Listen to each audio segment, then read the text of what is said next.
That is because dating is a try before you buy market. The job market is becoming a try before you buy market.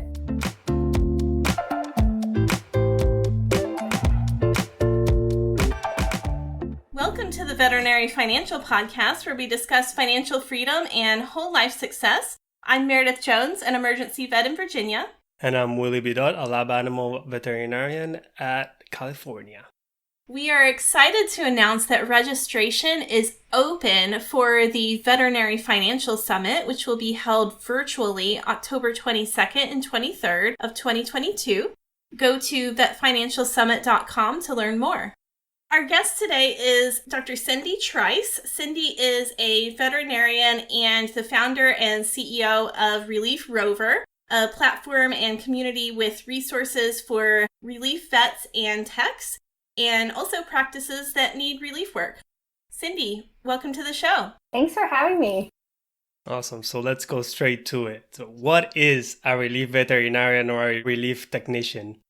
I actually love this, that in the United States, we call it relief. In other countries and in the medical profession in the United States, they call it locum, which I'm sure locum is a very nice word, but isn't relief such a nice word because it's so descriptive that you just feel better when you hear it. And so what relief vets do, or techs, are we travel around and we fill in and we help our colleagues. So that could be for any number of reasons. That could be because a hospital has an associate or an owner who's out on maternity leave. They maybe are at a conference getting some CE. They are taking a hard-earned vacation. Maybe they're out sick or injured. Possibly the clinic is just experiencing a higher volume of cases and they need some extra help. Like I live in Florida, and so we get a seasonal uptick in our population every year in the winter. We call them snowbirds. The snowbirds come down to Florida and they bring their pets. So our veterinary clinics fill up. So some veterinary clinics may not need a full-time vet year-round, but they have some seasonal upticks where a relief vet can come in and kind of help pick up that extra slack. Sometimes they're looking for an associate, right? And so they have, while they wait to find that perfect connection, they can have a relief vet come in and help until they find that perfect fit. And sometimes, and I think we'll talk about this later, the relief vet is the perfect fit. So those are some of the main reasons that people hire relief veterinarians or technicians. Yeah, I did my internship in Florida, and come December, all those Canada license plates coming down. It was crazy. So how do you get started offering these services? So getting started in relief practice is really actually super simple. It is just a matter of talking to some clinics, getting your name out there, and telling them you're available for work. Because right now, the supply and demand equation is very much in favor of the relief vet. We have a lot more demand for veterinary services than we have veterinarians to fill that demand, and hospitals are struggling. And so as a relief vet, you could get a job pretty much anywhere. I think in any geography, right? Like there's going to be work for you to do. And you can set yourself up as a business. You can set up your bank account. This is my relief bank account, and I'm going to put all of my income in that and spend all of the money out for my business expenses. So you're really kind of keeping track in one bank account. That would be advised when you're starting out as well. You can form a business entity.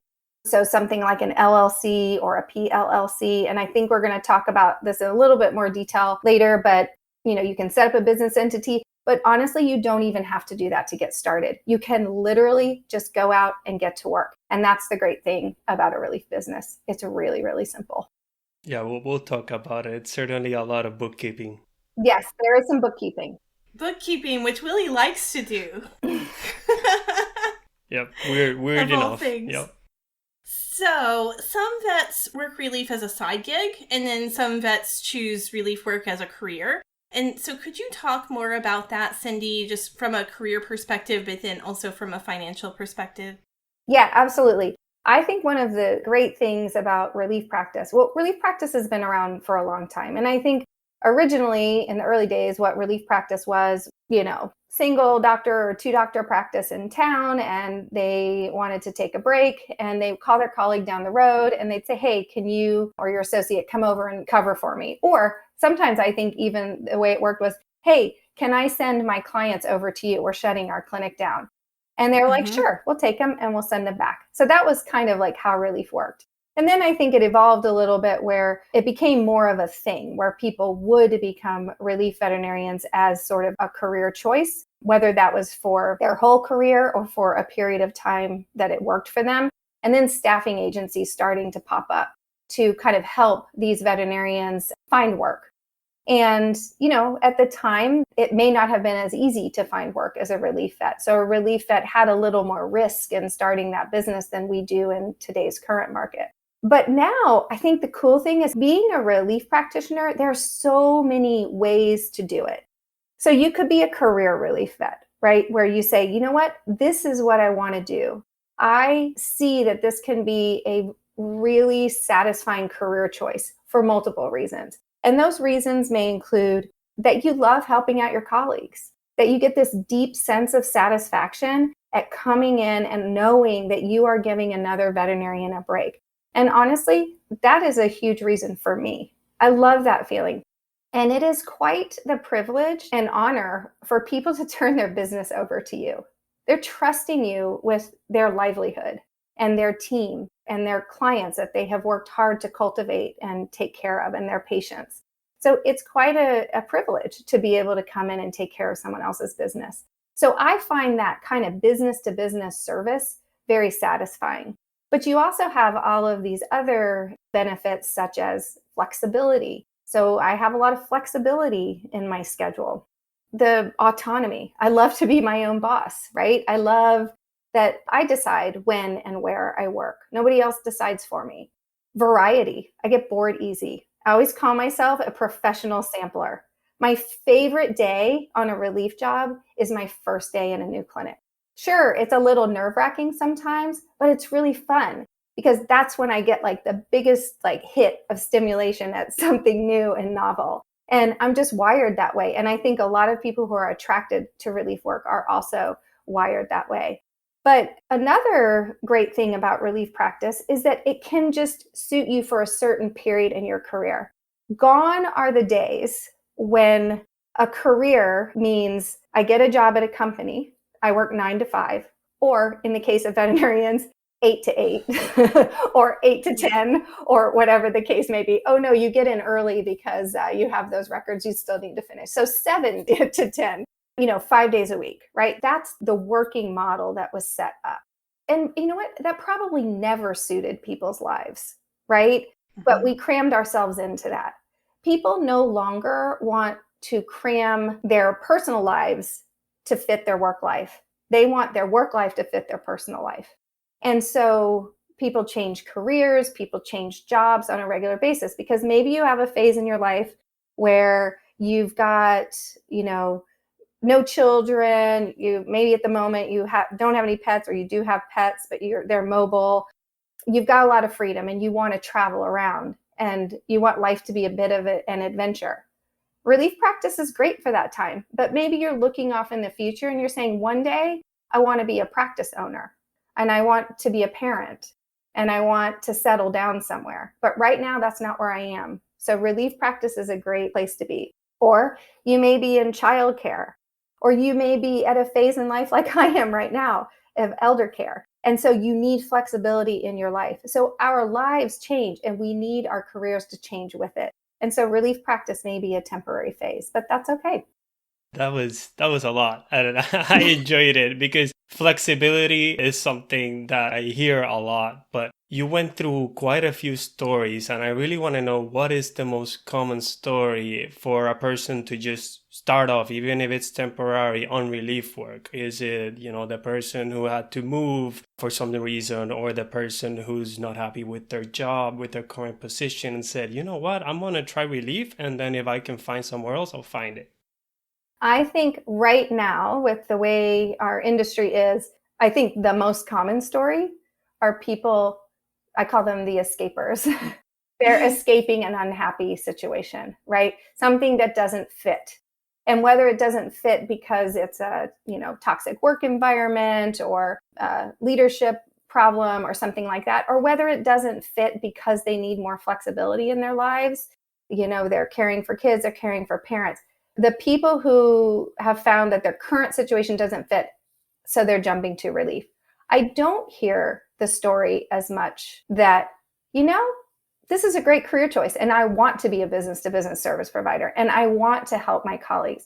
I think sometimes once people get into it, for whatever reason they came to it, I think they end up discovering that relief is a great career choice. But I think that is not the common way that they get there. I'm going to write down the escapers in my list of new words. Yeah, that's funny because it's true. The Great Resignation is the other term that I hear for it, and it's definitely affected our profession. And so do you think there's a trend where we're going to see more relief vets moving forward? I do. I think there's a few trends that are up and coming. I definitely think more people are going to choose relief practice as a career choice. And I also think more people are going to use relief practice as a vehicle for finding their happy place and finding the place they want to go. And I'll give you my theory behind this. So if you think about a dating app or a dating site, right? So imagine you see this perfect person. You read their profile, they're like, oh my gosh, they're holding their dog, they love their parents, they make a ton of money, they're really cute, they're super funny, everything's perfect, or whatever is perfect to you. That's kind of like perfect to me. But whatever is perfect to you, that's what their profile says. You get to the bottom and it says, let's get married. You would be like, no, creeper, don't even know you, right? And what is that? That is because dating is a try before you buy market. The job market is becoming a try before you buy market. People no longer look at that job posting that says, we have a great culture. We have digital radiology. We have, this machine or that machine. Then you go in for an interview, which is like a date, and you go in once, maybe twice, and everyone's on their best behavior. And you think, okay, great. And then you sign a bunch of contracts. Maybe you sign a non-compete and, you have a honeymoon phase. And then you expect this relationship to last. But if that was dating and you got married that fast, sure, sometimes it works. But a lot of times it doesn't, because you learn things about each other that you didn't know were there. And it's not that either party is bad. It's just that it wasn't a good fit. And so I think more and more people are going to flow through relief in order to find a place to land. Yeah, you just sold me on a Netflix show. Yeah. Just like vets that try places for the first time, and the horror stories. Oh yeah. Oh my gosh. Right? Right? It's heartbreaking, honestly. It is heartbreaking. And it's not good for the hospitals either, because it is very costly. Turnover is costly for a hospital. Recruiting is costly for a hospital. And so it actually behooves the hospital as well to invest in this dating, because they're much more likely to keep their associate and keep them happy. Agreed. Yeah, absolutely. So let's talk about how to get paid doing relief work. And we actually have a blog about this that we'll link in the show notes. But Cindy, can you explain the difference between getting paid as a W-2 employee versus a 1099? Yes, absolutely. So if you're a relief practitioner working with your own business as a true business to business service provider, it is much better to be paid as a 1099. And here's why. Because as a 1099, which is basically just sort of the government's designation if you are not an employee of the company, and it has to do with your taxes and the taxes that you have to pay. So as a 1099, you are going to invoice the clinic, which is your client. So you're going to invoice your client, and then you are going to have to pay taxes on that income. You're going to have to pay your state and federal income taxes, as well as FICA or self-employment taxes, which is basically your share of Medicare and Social Security. So you have to pay taxes, and then you also have to pay them quarterly. So that all seems like a big hassle, right? But it's really not that hard once you get into a cadence of it. And I always recommend that relief veterinarians have a relationship with a CPA. Those professionals are well worth it. And I always know this is the thing when I'm talking to relief vets about a CPA, like vets are DIY. We love to do it ourselves. We love to think that we can do everything. And you know what? We're pretty good at it, right? Because we have to sort of troubleshoot all sorts of things. But we get super frustrated if a client comes to us and says, well, my breeder said this, or Google said this. And we're like, oh man, why don't you listen to us? We're the professionals. We went to school for this. We studied this. Why won't you listen to us? Same thing. The CPAs went to school for this. They studied this. They understand the things that can help save you money. So it is worth paying their fees rather than trying to take the do-it-yourself route. And don't forget, the professional fees of a CPA are a write-off, which leads me to the reason being a 1099 as a relief vet is a good idea, because you can write off your business expenses against that income. And that's going to lower your taxable income, which will save you money. And a CPA can help you get this organized. And it might sound a little overwhelming at first, but it's not that hard. Now, some relief vets get paid as a W-2, which basically has to do with the IRS and how you're taxed. So as an employee, if you're paid as a W-2, the employer is paying half of your self-employment taxes and taking out your state and federal income taxes for you. But if you're getting paid as a W-2 because you are actually an employee of that company and you're getting benefits and you get a CE allowance, you get paid time off, maybe you can contribute to a 401k and your employer helps contribute, that all makes a lot of sense. But if you're working as a relief vet and you get none of those benefits and you're being paid as a W-2, and you can't write off any of your business expenses against that income, that stops making sense. So yeah, they're going to take your taxes out, but that CE that you want to go to that's going to cost, however much money to travel there and pay the registration fees, you can't write that off against your W-2 income. So to me, it doesn't make any sense for relief vets to be W-2 unless they want to have an arrangement where they are a part or full-time employee. And then they're not a relief vet. Oh my God. That was so much to unpack there. I'm like, oh, we're going to have to do like an hour or 2 hour show, I guess, because it's like, okay, W-2, 1099, because, I do some relief work. The whole thing about the accountant, there's a threshold where the accountant can save you hundreds to thousands of dollars in time and in your money, because a lot of people don't understand what a deduction is. And I learned it the hard way. I remember during my internship making, I don't know, like $7,000 on the side doing relief work. All of a sudden came tax time and I was crying. At that point, I was in my residency making $40,000 and the tax bill was almost $3,000. And I'm like, I don't have that money. But then I realized like, oh, I should have consulted with an accountant. I was in South Florida. I had to drive 15, 20 miles to this hospital. I took the expressway. Those things are very easy tax deductions that I didn't log them. I just didn't thought of it. So yeah, an accountant is essential. So when you're paid as a 1099 employee, of course, you have to worry about your own taxes and you have to worry about the self-employment taxes. And so you have to think about potentially bringing in more gross income, and then you've got all of these write-offs, and then you've got to pay taxes. And so is there a rule of thumb to estimate how much you might need to pay in self-employment taxes as a relief vet? Yeah, when you're just starting out, sometimes it can be a little bit trickier because you don't exactly know what you're going to make. But a general rule of thumb would be to save 25 to 30% of each paycheck, which will help cover your share or your self-employment tax and then your federal and state income tax roughly.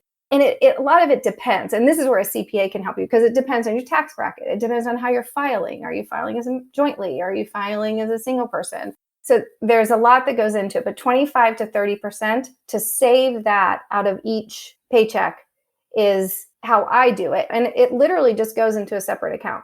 It just gets transferred to a savings. So then when it comes quarterly tax time, I'm not caught without enough money to pay that. And it isn't actually the whole amount of income, because you don't owe 25 to 30% of that full paycheck, because it's really minus the deductions, your business deductions. But if you set aside, you're not giving this part to the government yet, but if you set aside 25 to 30%, you'll be safe. Mm-hmm. And then your CPA can kind of help you. Ours just gives us the forms.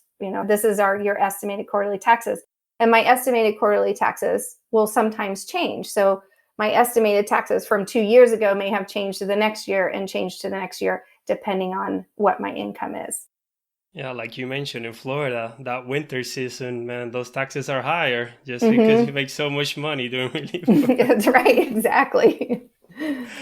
And like I love that rule of thumb of 25-30%, because again, you do have deductions and whatnot, so it's better to get a surprise come tax season where like, oh, you're gonna get X amount of money back because you paid extra taxes, which is always great.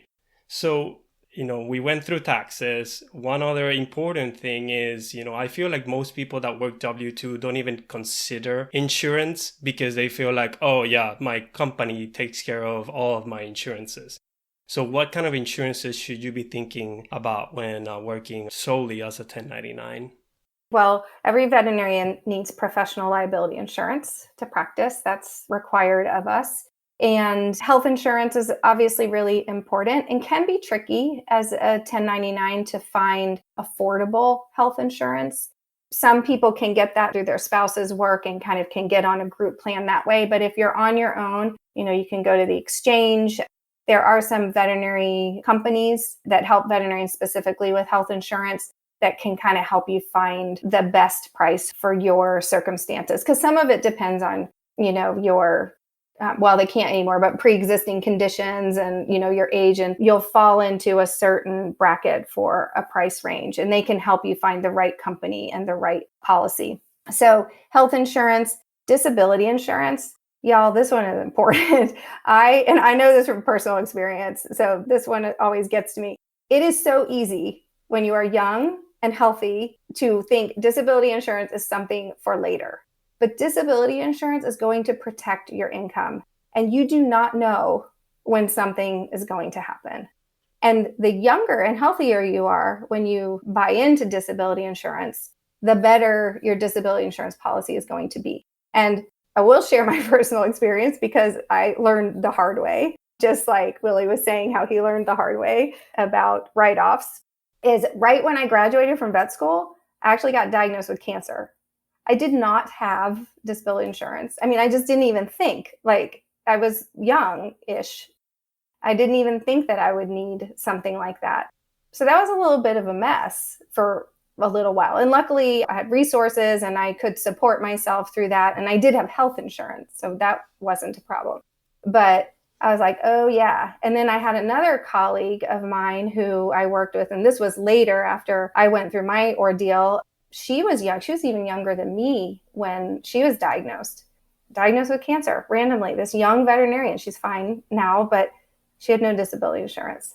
And that girl was working through chemo, radiation. She was an ER vet, and she took care of my dog on an ER shift. Like, she sent me pictures with the dog, but she would have to go lie down. She'd be like, I'm going to go lie down until another case comes in. Another case would come in. She'd go see it. One case would just exhaust her. She'd have to go lie down. But she was doing that because she had no way to support herself through this because she had no disability insurance. So anyway, not to be dramatic, but it is an important type of insurance. Another type of insurance that kind of gets batted around would be workers' comp. Workers' comp, I always feel like is sort of complicated because it depends on your state, whether you're required to have it or not required to have it. But I guess the general thing I would tell people to think about is figure out, does your state require you to have it or not have it? That's certainly something you can Google. Do you guys give links? Mm-hmm. Yeah. I'll give a link for a place where it like gives you the breakdown state by state. So it's just easy to find your state. But the thing to keep in mind, workers' comp is something that hospitals have to buy so that if you are injured on the job, there's an insurance policy that covers that injury. So if you are not their employee, you may not be covered, but you might be covered because it kind of depends. It depends on their policy. It depends on the state regulations. But let's just say you're not covered. So I always thought, oh, well, my health insurance will cover it. But what a health insurance company could do is they could say, we don't cover this because this is an on-the-job injury. Your workers' comp has to cover it. And then workers' comp is saying, we don't have to cover it because you're a 1099. And then you are stuck in this little window where nobody wants to cover you.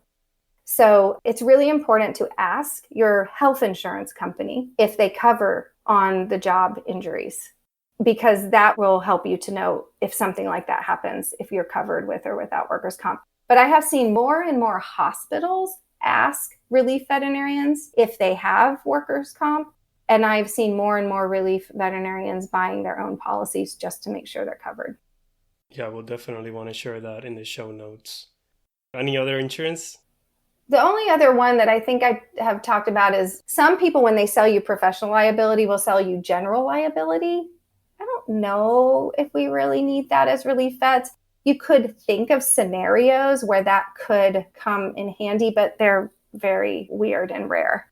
But if you carry any kind of equipment around, so like maybe you have your own ultrasound machine or something like that. So if you want to kind of protect any equipment, then you would need insurance for that.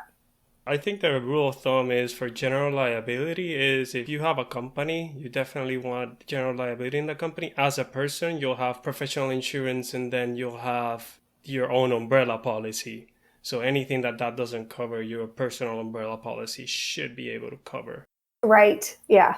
So, and I'm sorry, but one last insurance is life insurance. Oh, yes. Yeah.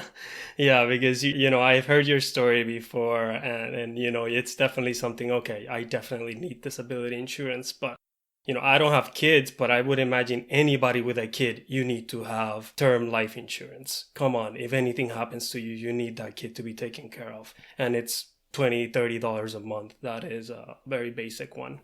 Yes. Yeah, definitely. So I think you went over this already, but are there any misconceptions when talking about insurances that you commonly hear?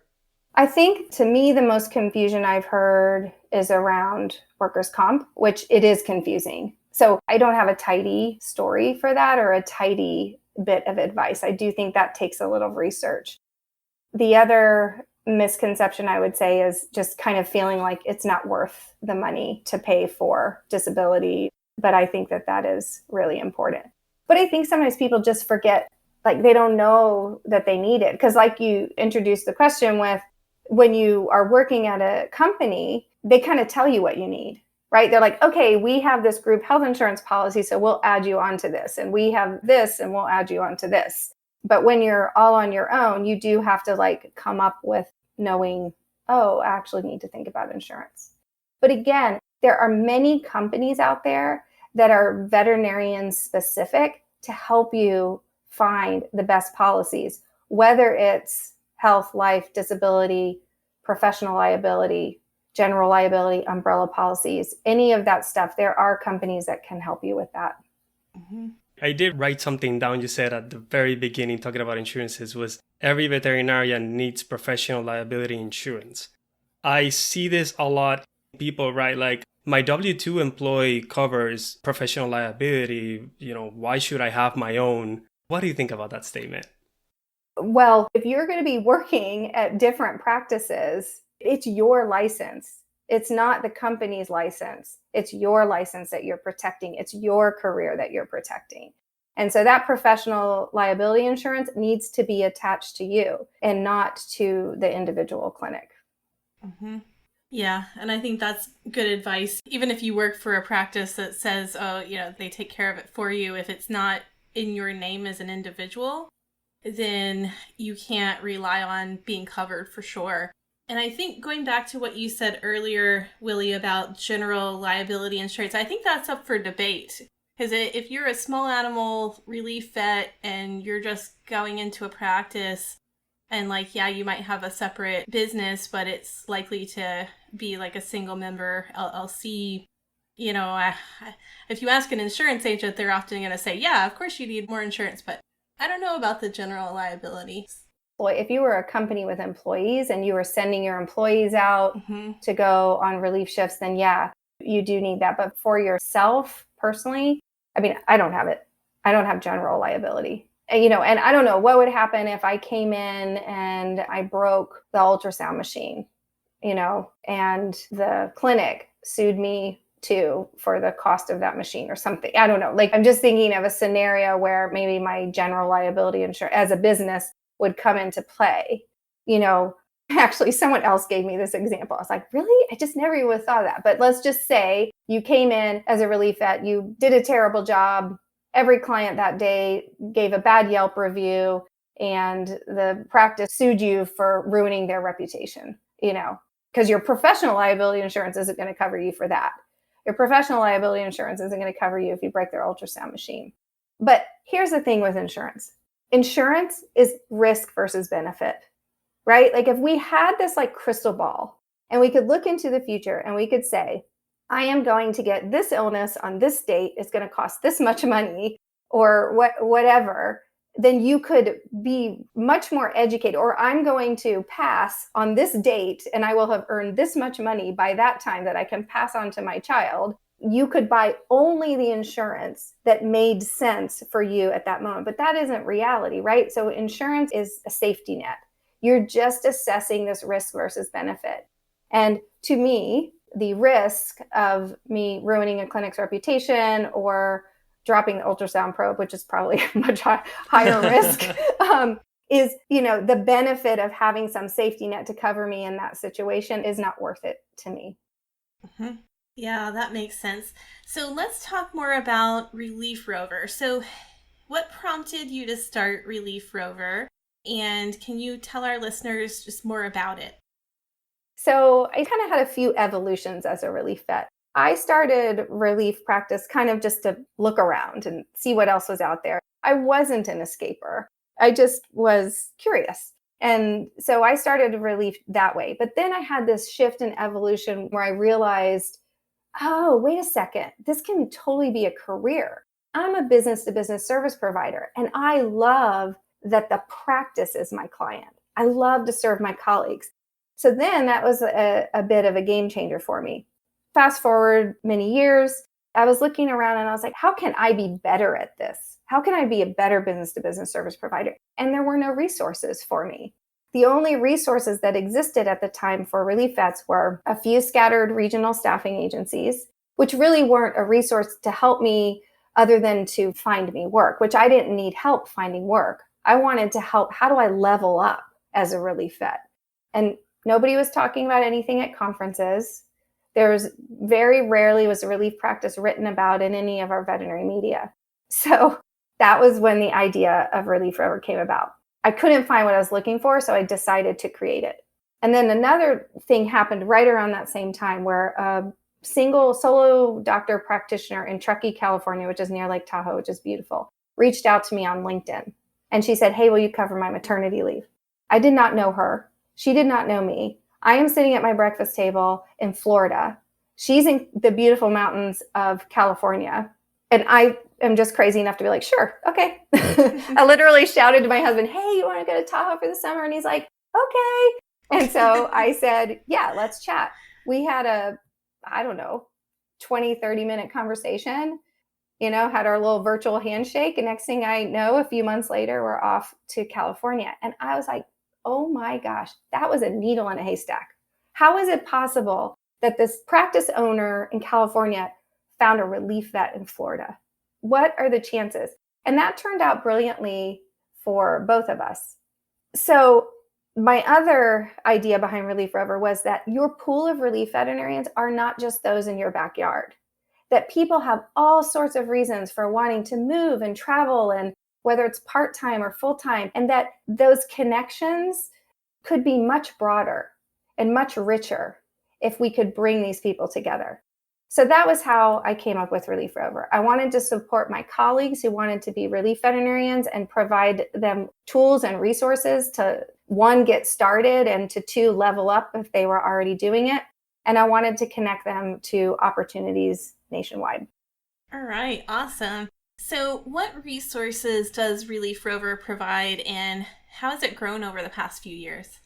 So we are a community. So we basically connect relief professionals, vets and techs now as well, We connect them to a community, to each other. We connect them to discounts. So we partner with certain organizations. So with Fear Free, with VetGirl, with Plums, just to name a few, to give them discounts.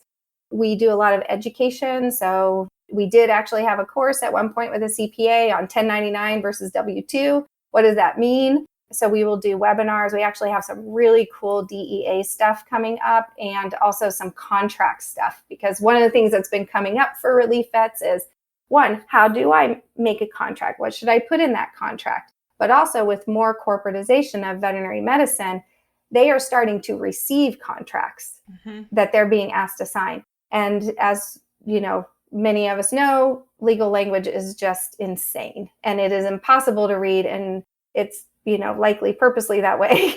But so we're going to give some educational thing to help break down that language so you can understand, like, what am I reading? What am I signing? What makes sense for a relief vet? What, may you want to push back on, and how can you do that? So basically providing those kind of educational resources. We also provide an opportunity for you to feature yourself. We always compare ourselves to a dating site. So you can choose to make your profile visible or invisible to employers. And if you want to be visible, those employers can reach out to you about opportunities. If you want to be invisible, you can still apply to the jobs that are on the website. And we're always getting new jobs, and not just clinic jobs. We've had jobs up there for people who need veterinary writers, for someone who needed an editor, for telehealth positions, consulting. So every now and then we get anyone who needs an independent contractor vet. We do not work like a staffing agency. I think that's really important to emphasize. We are a free platform for vets and techs, and then the employers pay a subscription fee. But we do not take anything out of a relief vet's pay. You decide what you charge, you decide all of those things. Relief Rover doesn't take any kind of commission out of your hard work. Yeah, that's awesome, because I think that's how we met for the first time. I mentioned, man, the research says in Relief Rover are amazing, because I constantly see questions about W-2, 1099, and then do I need a business entity or not? I did my own research. I'm like, oh, Relief Rover has quite a few blogs and information about this already. So that was a great resource. Thank you. You're welcome. So this is a financial podcast, and you mentioned contracts and whatnot. I'm like, oh my God, I could talk about that for days. But so let's talk about compensation. Have you been seeing any trends in compensation recently? Yeah, I do think because the demand for relief veterinarians is higher and higher, relief vets are able to charge more and more. And I think it depends on your geography. It depends on whether you're working for a corporate or an independent. So sometimes that pay can vary. But I do think that in general, the pay for relief vets is going up. And what I often hear is I can make more money as a relief vet than I can as an associate. I think sometimes that may well be true. Sometimes it may not be true, because it depends on what your compensation package is as an associate. And comparing, like how much work you're doing as well. So we did create a tool, we call it the wage calculator, on Relief Rover, which doesn't tell you how much to charge. And I do have thoughts on people deciding what to charge. But we have a tool on Relief Rover that prompts you to put in your business expenses, which is kind of helpful because it can trigger thoughts like, oh, I didn't even think about needing that, but they have it listed as a business expense. So this is something I should think about. So it prompts you to put in your business expenses, your personal expenses. And then it asks you, how many days out of the year do you want to work? And so you kind of figure that out, and then it tumbles the numbers and it comes out with, if these are your expenses, your life expenses, and this is how many days out of the year you want to work, this is what you're going to need to charge per working day in order to meet that budget. So it doesn't tell you what to charge. So it may tumble out as $200 a shift, which clearly you can get way more than that. So it just means you'll make more money or you'll have more profit. If it tumbles out like you need to make $10,000 a shift, clearly that's unrealistic. So you're going to either have to adjust your expenses, or you're going to have to work more days out of the year in order to meet that. But it's a handy tool to kind of help determine, is relief practice viable for me? So that's already out. The other thing we have coming out soon is we did a survey on what's the going rate, because that is the number one question I get from both hospitals and vets and techs. What's the going rate? in wherever geography. So I don't know the answer to that either. So what we did is we sent out a survey. We got almost 600 responses from vets and a few hundred from techs.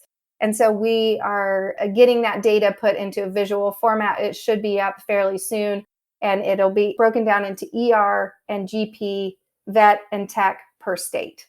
So again, it doesn't tell you exactly what to charge, but it gives you this range. Like, this is what your peers are doing. When you think about what to charge, I think a lot more should go into it than what's that guy down the road charging. Because I really think people should develop a value proposition for themselves, especially if you're really going to do this as a career. You need to think about, well, what services do I offer? Am I doing consultations only? Do I love dentistry and I'm getting in there and doing some dentistry? Am I also a surgeon? Do I have any kind of specialty certification? Am I like rehab, acupuncture, behavior, anything like that? Are you really well equipped at doing ultrasound? These all factor in to what you should charge. And so I don't think every relief vet, what they bring to the table is exactly the same. And your fees should reflect that to some degree. Mm-hmm. Well, that's awesome that you're working on that survey and making that information available. I'm excited to see that when it comes out.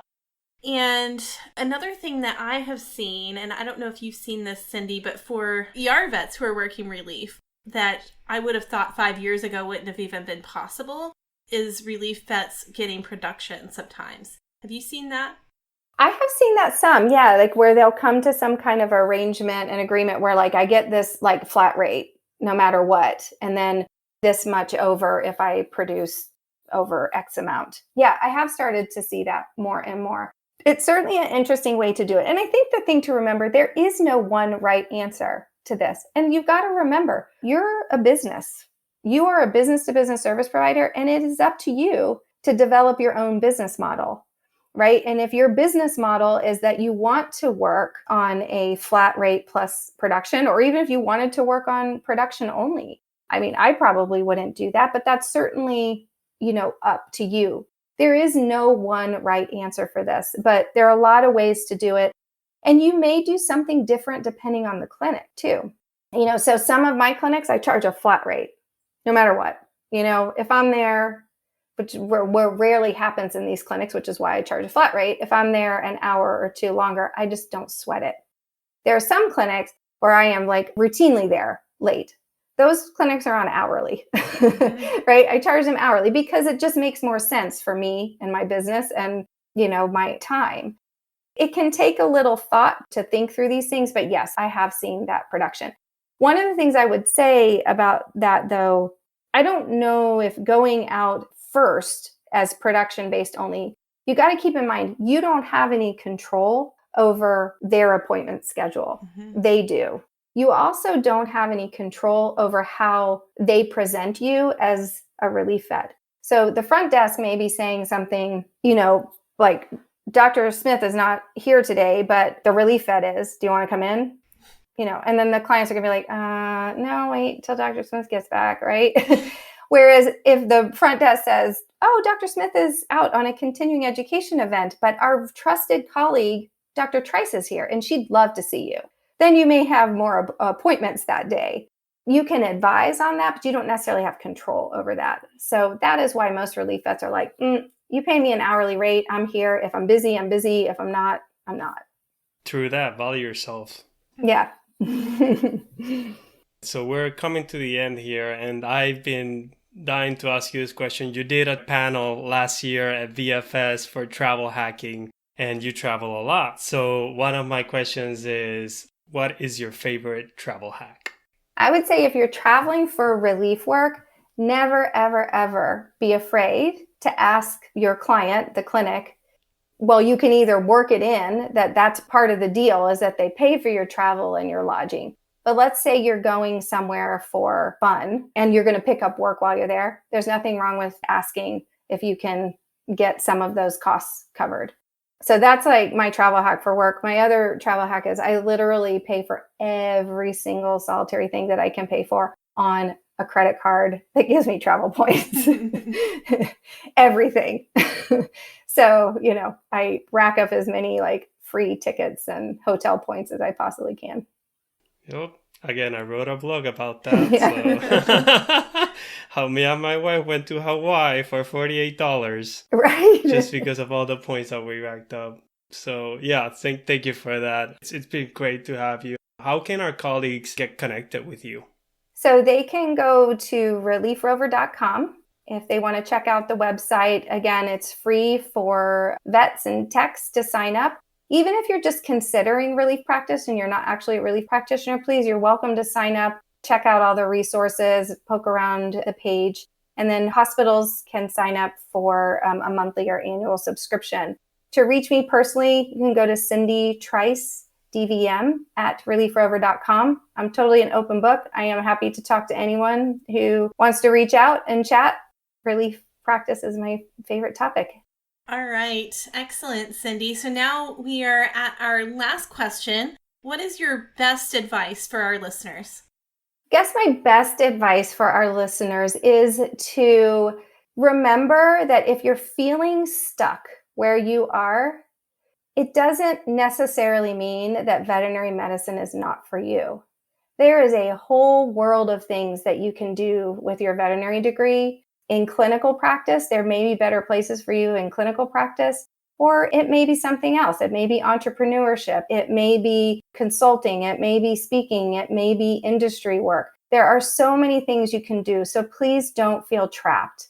And relief practice is honestly a great way to try before you buy. All right. Excellent advice. All right, Cindy, thank you so much for sharing. Thanks for your expertise. And this has been fun. It has. Thank you so much for having me. Thank you. If you liked today's episode, click the follow or subscribe button. And don't forget to check out vetfinancialsummit.com/summit to learn more about the virtual Vet Financial Summit coming up in October. Until next time, take care and continue your path to financial success.